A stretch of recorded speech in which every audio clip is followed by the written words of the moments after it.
खबर छत्तीसगढ़ की राजधानी रायपुर से है, जहां पर साय सरकार ने प्रदेश की जीवनदायिनी नदियों को बचाने और उन्हें पुनर्जीवित करने की दिशा में बड़ा कदम उठाया है। जल संसाधन विभाग की ओर से स्रोत महोत्सव राज्य स्तरीय कार्यशाला आयोजित की गई, जिसकी ई लॉन्चिंग मुख्यमंत्री विष्णुदेव साय ने की। सरकार ने नमामि गंगे की तर्ज पर छत्तीसगढ़ की 11 नदियों के संरक्षण की योजना बनाई है।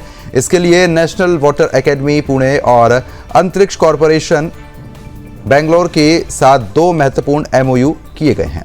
मुख्यमंत्री विष्णुदेव साय ने कहा कि नदियां छत्तीसगढ़ की जीवन धाराएं हैं और इन्हीं के कारण प्रदेश को धान का कटोरा कहा जाता है। अब सरकार नदियों के जल स्रोत और जल ग्रहण क्षेत्रों का मानचित्र तैयार करेगी। सरकार का फोकस केवल पानी बचाने तक सीमित नहीं है। तकनीक और संस्थागत सहयोग के जरिए ये पता लगाया जाएगा कि नदी की समस्या क्या है, उसका समाधान क्या होगा और इसके लिए जिम्मेदारी किसकी होगी। जल संसाधन विभाग के सचिव राजेश के अनुसार अभियान से नदियों के जल स्रोतों की सटीक जानकारी मिलेगी और जिम्मेदार विभागों की जवाबदेही भी स्पष्ट हो पाएगी। मुख्यमंत्री ने नदी किनारे बसे गांवों में ग्रामीण समितियां बनाने और जन भागीदारी के साथ जल संरक्षण को जन आंदोलन बनाने की अपील की। कार्यशाला में नीर नारी और निधि पुस्तक का विमोचन भी किया जाएगा, यानी कि साय सरकार ने नदी संरक्षण को केवल सरकारी योजना नहीं बल्कि जन भागीदारी से जुड़े व्यापक अभियान के रूप में आगे बढ़ाने की दिशा में कदम बढ़ाया है। आज बड़ा सौभाग्य का विषय है कि हमारे छत्तीसगढ़ में, हमारे प्रदेश की राजधानी में एक दिन का ये स्रोत महोत्सव 2026 का आयोजन किया गया है।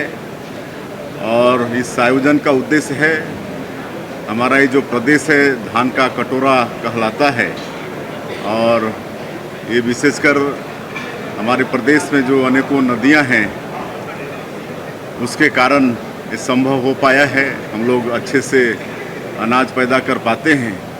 आगे और कैसे हमारी नदियों को संरक्षित करें, उसका संवर्धन करें, साफ सुथरा रखें, इसके लिए एक दिन का ये स्रोत महोत्सव का आयोजन हुआ है। और इसमें बड़ा सौभाग्य का विषय है कि जो आईआईटी कानपुर के जो जल विशेषज्ञ हैं प्रोफेसर विनोद तारे जी, वो वहाँ पर आए हैं और उनका उद्बोधन हुआ है। आगे और उनका मार्गदर्शन मिलेगा। और हमारे नमामि गंगे के प्रतिनिधि भी आए हैं और हम लोगों ने प्रदेश और जिला स्तर पर समिति का गठन भी किया है और इसको एक जल संवर्धन संरक्षण को एक जन आंदोलन का रूप दिया जाएगा। तभी हम लोग अपने प्रदेश में नदियों का कायाकल्प कर पाएंगे। तो इसके लिए ये एक दिन का स्रोत महोत्सव बड़ा ही उपयोगी सिद्ध होगा, ऐसा मैं मानता हूँ। आज दिन भर विभिन्न सत्रों में ये कार्यशाला चलेगा, जिसमें बहुत से हमारे जो विशेषज्ञ हैं जल संरक्षण संवर्धन के क्षेत्र में, उनका मार्गदर्शन मिलेगा। बिल्कुल सही बोले। माननीय मुख्यमंत्री जी के निर्देश में, माननीय मुख्य सचिव और माननीय उच्च न्यायालय के निर्देश पे छत्तीसगढ़ में जितनी भी नदियां का उद्गम होता है उनके स्रोत को संरक्षित करने के बारे में बहुत सारा विचार मंथन हो रहा था। पिछले 6 महीने में जिला स्तरीय समितियों का भी गठन हुआ था, लेकिन ये कमी महसूस की जा रही थी कि किस तरह से इस कार्य को करना है और कब तक करना है, किस कार्य योजना के अंतर्गत करना है, उसके संबंध में सब अलग अलग तरीके से काम कर रहे थे।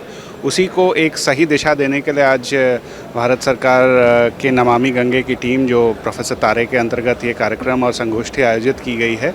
और आज शाम तक उम्मीद करेंगे कि 9 नदियों के लिए क्या करना है, कब तक करना है और किसके द्वारा करना है, उसका समय सीमा हम निर्धारित कर पाएंगे। और उसके बाद उम्मीद है अगले 1 हफ्ते के अंदर डिपार्टमेंट से इसके संबंध में निर्देश भी निकलेंगी। प्रमुख उद्देश्य यही रहेगा कि जो भी हमारे नदियों का सिर्फ जलग्रहण क्षेत्र और उद्गम क्षेत्र सबको संरक्षित करे, उनमें टूरिज़्म पोटेंशियल उसका ग्रोथ करे, जिला स्तर पर उस पर महोत्सव हो, लोगों को सांस्कृतिक आध्यात्मिक रूप से इन स्रोतों और नदियों से जोड़े, जिससे हम अपने नदियों को संरक्षित कर अपने भविष्य के लिए, अपनी पीढ़ियों के लिए बचा सकें। बिल्कुल बिना जन सहयोग के ये संभव है नहीं। और आपको ज्ञात होगा कि भारत सरकार की महत्वाकांक्षी योजना है जल संचय जन भागीदारी। उसमें शब्द ही आता है जन भागीदारी कि जो भी जल संरक्षण का काम हो उसमें जन भागीदारी का सहयोग रहे।